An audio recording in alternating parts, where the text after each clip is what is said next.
Hi, aloo parotta ഇഷ്ടമാണോ? എനിക്ക് ഈ നോർത്ത് ഇന്ത്യൻ ഫുഡിൽ എനിക്ക് ഇടയ്ക്കിടയ്ക്ക് കഴിക്കണമെന്ന് ഭയങ്കരമായിട്ട് കൊതി തോന്നുന്ന ഒരു സംഭവമാണ് ഈ ആലു പൊറോട്ട. പക്ഷേ ഇത് ഉണ്ടാക്കുന്ന പ്രോസസ്സ് ഓർത്താൽ ഭയങ്കര ബുദ്ധിമുട്ടല്ലേ. എന്തോ എനിക്ക് ബുദ്ധിമുട്ടാണ്. ചപ്പാത്തി ആദ്യം ഉണ്ടാക്കണം, സ്റ്റഫിങ് അതിൻ്റെ അകത്ത് വെച്ചിട്ട് പിന്നെ പരത്തണം. ഇങ്ങനെ ഒത്തിരി പ്രോസസ്സ് ഓർക്കുമ്പോൾ അങ്ങ് മടിക്കും. ശരിക്കും ഒരു മഴയുള്ള ദിവസമൊക്കെ രാവിലെ ആലു പൊറോട്ട കഴിക്കാൻ എന്ത് ടേസ്റ്റാണ്, അല്ല എന്ത് രസമാണ്. അപ്പോൾ ഈ ആലു പൊറോട്ട ഇങ്ങനെയുള്ള ട്രഡീഷണൽ ആയിട്ട് സ്റ്റഫിങ് മെത്തേഡ് അല്ലാതെ അതേ ടേസ്റ്റിൽ നല്ല എളുപ്പത്തിൽ ഉണ്ടാക്കിയെടുത്താൽ അത് അടിപൊളിയല്ലേ. എൻ്റെ ഒരു നോർത്ത് ഇന്ത്യൻ ഫ്രണ്ട് പറഞ്ഞു തന്ന സൂത്രമാട്ടോ ഇത്. ഞാൻ 1-2 പ്രാവശ്യം ട്രൈ ചെയ്ത് നോക്കിയപ്പം എക്സാക്ട്ലി അതേ ടേസ്റ്റ്, നല്ല എളുപ്പവും. അപ്പോൾ ആ ഒരു എളുപ്പപ്പണി, ആ സൂത്രപ്പണി നിങ്ങൾക്കൂടെ ഞാൻ പറഞ്ഞുതരാം, നോക്കിയിട്ട് വരാം. അതിനായിട്ട് നമുക്ക് വേണ്ടത് 1.5 കപ്പ്, ഓക്കെ, മെഷറിംഗ് കപ്പിൽ 1.5 കപ്പ് ആട്ടയാണ്. പിന്നെ വേണ്ടത് ഒരു മീഡിയം സൈസ് പൊട്ടറ്റോ, ഓക്കെ. ഇത് ബോയിൽഡ് പൊട്ടറ്റോ ആട്ടോ.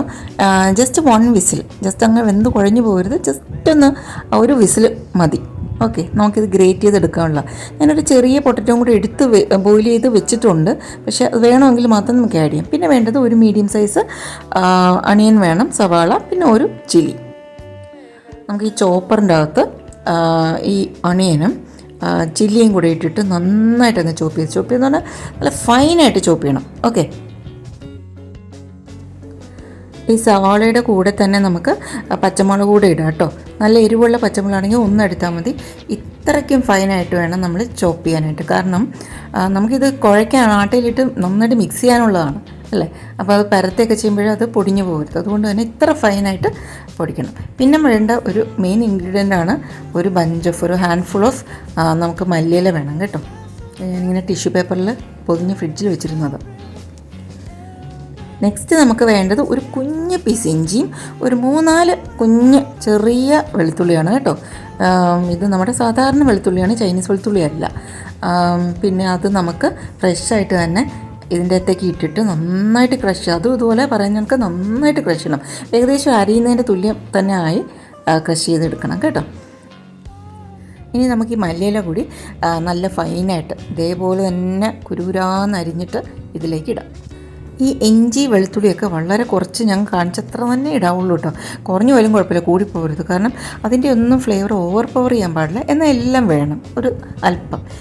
ഇതാണ് ഈ ഇതിലെ മെയിൻ ഐറ്റം, അതായത് അജ്വൈൻ. നമ്മൾ ഓമം എന്ന് മലയാളത്തിൽ പറയും, മുറുക്കിലൊക്കെ ഇടില്ലേ, അത് നന്നായിട്ട് എടുത്ത് ഒരു 1/2 ടീസ്പൂൺ മതി.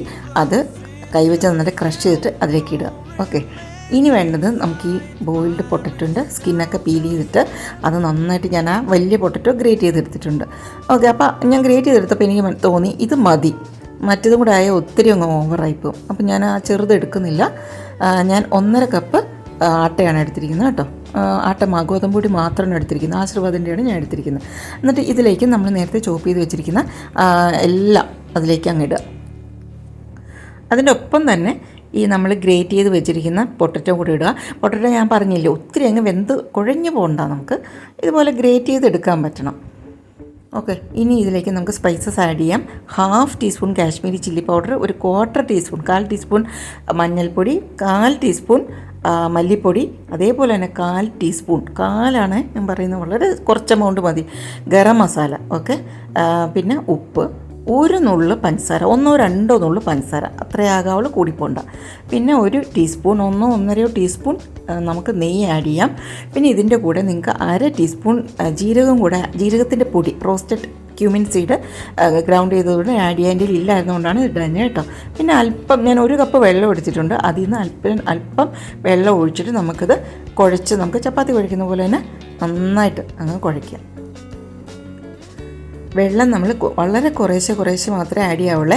നല്ല ശക്തിയിൽ ഇങ്ങനെ നമ്മൾ ഇത് കുഴച്ചെടുക്കുമ്പോഴേക്കും ഈ സവാളയിലെയും പൊട്ടറ്റോയിലൊക്കെ വെള്ളം ഇങ്ങനെ ഇറങ്ങും അല്ലേ. അപ്പോൾ അതൊക്കെ ആണ് കൂടുതൽ നമുക്കിത് വേണ്ടത്. നമുക്ക് സാധാരണ വെള്ളം വളരെ കുറച്ച് മാത്രം മതി. ഞാൻ എന്തേ കണ്ടോ, ഒരു 1/2 ടീസ്പൂൺ നെയ്യ് കൂടി ഇട്ടിട്ടുണ്ട്. അങ്ങനെ നമുക്ക് നല്ലൊരു ബാറ്റർ തയ്യാറായി. എല്ലാം നന്നായിട്ട് മിക്സ് ആയിട്ടുണ്ട്, കണ്ടോ. ഇതുപോലെ ഇരിക്കും കേട്ടോ. എന്ന് വെച്ചാൽ ഭയങ്കര കട്ടിയല്ല, ഭയങ്കര ലൂസും അല്ല, ജസ്റ്റ് ഇതുപോലെ. ഇനി നമുക്ക് ഈ ഒരു ഡോ ഒത്തിരി നേരമൊന്നും വെക്കേണ്ട കേട്ടോ, ഒരു 5 മിനിറ്റ്സ് മാത്രം വെച്ചാൽ മതി. അധികം നേരം ഇരിക്കാതിരിക്കുന്നതാണ് നല്ലത്, കാരണം ആ സവോളയിലേക്ക് വെള്ളം ഇറങ്ങി പിന്നെ ഒത്തിരി അങ്ങ് ലൂസാവരുത്. കണ്ടോ, ഞാനൊരു 1/4 കപ്പ് വെള്ളം മാത്രമേ ഈ ഒരു ഞാൻ എടുത്ത് വെച്ച 1 കപ്പിൽ നിന്ന് ഉപയോഗിച്ചിട്ടുള്ളൂ. ഓക്കെ, 5 മിനിറ്റ്സ് കഴിയുമ്പോൾ നമുക്ക് ഇതുപോലുള്ള ബോൾസായിട്ട്, നമ്മൾ സാധാരണ ചപ്പാത്തി ഉണ്ടാക്കുന്നതെങ്കിലും കുറച്ചുകൂടെ വലിയ ബോൾസായിട്ടാണ് എടുത്തിട്ട് സാധാരണ പോലെ തന്നെ നമ്മൾ ഫ്ലോറിൽ ഇങ്ങനെ ഒന്ന് പ്രസ് ചെയ്തിട്ട് നന്നായിട്ടൊന്ന് റൗണ്ട് ചെയ്ത് പരത്തിയെടുക്കണം. ഓക്കെ, ഇടയ്ക്കിടയ്ക്ക് നമുക്കിത് ആ ഒരു പലകയിൽ ഒട്ടിപ്പിടിക്കുമെന്ന് തോന്നിക്കഴിഞ്ഞ് കഴിഞ്ഞാൽ അത് കുറച്ച് ഫ്ലോർ നമുക്ക് ഇതുപോലെ തന്നെ തൂവി കൊടുത്തിട്ട് സാധാരണ ചപ്പാത്തി പരത്തിയെടുക്കുന്ന കണക്ക് തന്നെ പരത്തിയെടുക്കാം. ഇത് എനിക്ക് അത്ര ഭയങ്കര റൗണ്ടായിട്ട് അങ്ങനെ പെർഫെക്റ്റായിട്ട് പരത്താനല്ല, കൈവച്ചൊക്കെ ഇങ്ങനെ ഷേപ്പ് ചെയ്തെടുത്തു, എന്നാൽ പോലും ഹൊറിബിളാണ്, അതൊക്കെ സഹിക്കുക. ഇനി നമുക്കിത് നല്ല ചൂടായിരിക്കുന്ന തവയിലേക്ക് ഇതിട്ടിട്ട് നമുക്ക് സാധാരണ പോലെ തന്നെ ചുട്ടെടുക്കാം. ഇത് നല്ല ദേശി ഗീ കേട്ടോ, ഇത് ശുദ്ധം എന്ന് പറഞ്ഞൊരു കമ്പനിയുടെയാണ്. ഒരു A2 കൗ ഗീ എന്ന് പറഞ്ഞിട്ട് നമുക്ക് വാങ്ങിക്കാൻ കിട്ടും. ഓൺലൈനിൽ നിന്ന് വാങ്ങിച്ചതാണ് ഞാൻ. നല്ല ഫ്ലേവർഫുള്ളാണ് കേട്ടോ, നിങ്ങൾക്ക് വേണമെങ്കിൽ ഇത് ട്രൈ ചെയ്യാം. ശുദ്ധം കൗ ഗീ എന്നാണ് എൻ്റെ പേര്, ദേശി ഗീ എന്നാണ് അതിൻ്റെ എഴുതിയിരിക്കുന്നത്. അതുപോലെ തന്നെ വളരെ നല്ലൊരു നെയ്യുടെ ഒരു മണം എന്നൊക്കെ പറയത്തില്ലേ, അങ്ങനത്തെ ഒരു മണമാണ്, നല്ല രസമുണ്ട്. നിങ്ങൾക്ക് വേണമെങ്കിൽ നിങ്ങൾക്ക് ഇത് ട്രൈ ചെയ്തോളൂ കേട്ടോ. നിങ്ങൾ ഗൂഗിളിൽ സെർച്ച് ചെയ്ത് നോക്കിയാൽ മതി, അതിൻ്റെ ലിങ്ക് കിട്ടും. അവർക്ക് അവരുടേതായ വെബ്സൈറ്റൊക്കെ ഉണ്ട്. അപ്പോൾ ഈ നമ്മുടെ ഈ ആലു പറാട്ട ഒരു പ്രത്യേകത എന്ന് പറഞ്ഞു കഴിഞ്ഞാൽ കുറച്ചധികം നെയ്യ് വേണം. അപ്പം നമുക്ക് എന്നും ഉണ്ടാക്കാൻ പറ്റുന്നൊരു സംഭവമല്ല, വല്ലപ്പോഴും ഒക്കെ. ഓക്കെ, നല്ല മഴയൊക്കെ ഉള്ള ദിവസം രാവിലെ കഴിക്കുന്ന ദിവസം.